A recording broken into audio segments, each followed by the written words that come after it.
Bonjour les amis, bonjour tout le monde. Alors, j'espère que vous allez bien en ce week-end.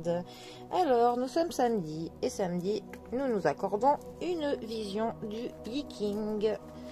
Alors, qu'est-ce que la sagesse chinoise va nous inculquer aujourd'hui? Alors, au moins.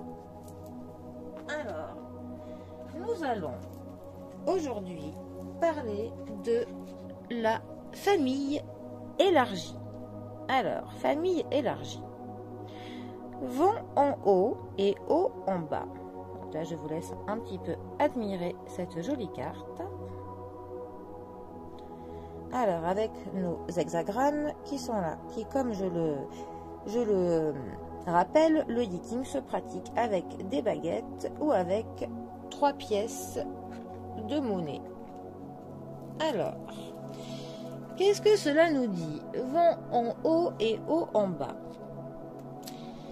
Une famille épanouie est une famille dans laquelle on cultive une indépendance saine. Respecter les différents rôles de chacun est essentiel. Par exemple, celui du mari et de la femme, dont l'autorité partagée est indispensable. En fait, des liens de parenté forts et harmonieux dépendent de chaque membre de la famille ou de la tribu.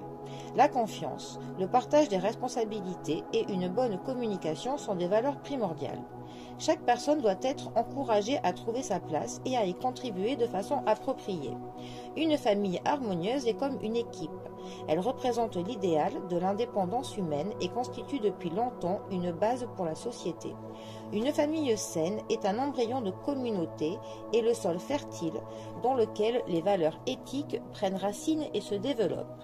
Si l'on fertilise ce sol, c'est la société entière qui en bénéficie. Les forces qui relient une famille trouvent leur équilibre entre le féminin et le masculin, les soins et la réceptivité, combinés à la direction et à la prise de responsabilité. En d'autres termes, les éléments nécessaires pour être de bons parents. Les paroles d'un parent doivent être cohérentes et avoir un sens et de l'impact.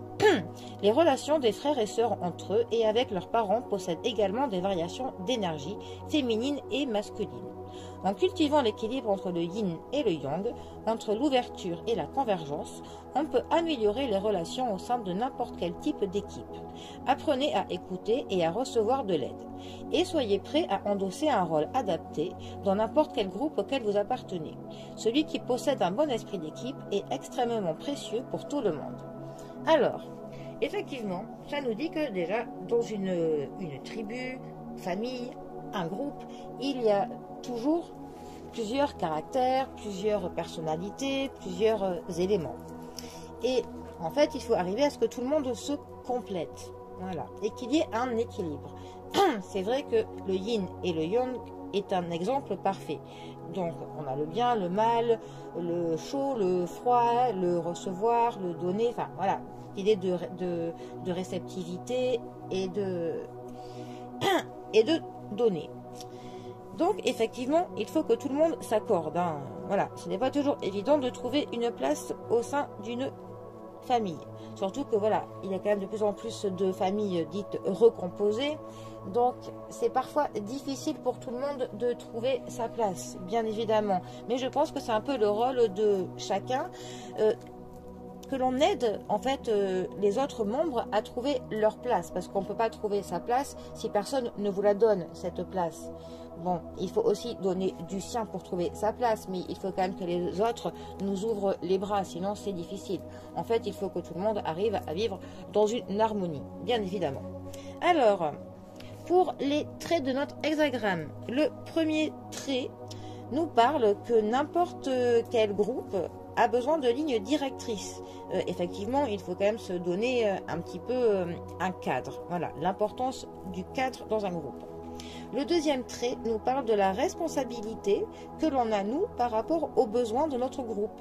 Donc voilà, il faut que l'on endosse certains rôles, certaines corvées pour que tout le monde prospère. Le troisième trait nous parle des mesures correctives dans un groupe qui doivent être fermes mais pas non plus trop exagérées. Donc il est important de ne pas faire dans le le laxisme, mais voilà, il faut une sévérité juste. Le quatrième trait nous parle que l'on arrive mieux à créer des liens dans un groupe quand il y a un bon équilibre. D'où l'importance de l'équilibre, encore une fois. Le cinquième trait nous parle de la position de chacun, une forme une hiérarchie en fait qui se met, chacun son rôle en gros. Et le sixième et dernier trait nous parle de la confiance que l'on peut avoir tous les uns envers les autres. Voilà, de pouvoir compter les uns sur les autres, qu'il faut développer au maximum cette confiance le plus possible qui unit un groupe. Bon, eh bien, les amis, c'était aujourd'hui sur une famille. Ça peut être pour une tribu, pour un groupe, une équipe de travail, voilà. Essayez toujours de respecter le rôle de chacun et de se compléter pour ne pas s'opposer, tout simplement. Voilà. Bon, eh bien, les amis, je vous laisse philosopher sur ces belles paroles. Et moi, je vous dis, profitez bien du week-end et à bientôt pour un prochain tirage. Allez les amis, à bientôt. Bisous à tous.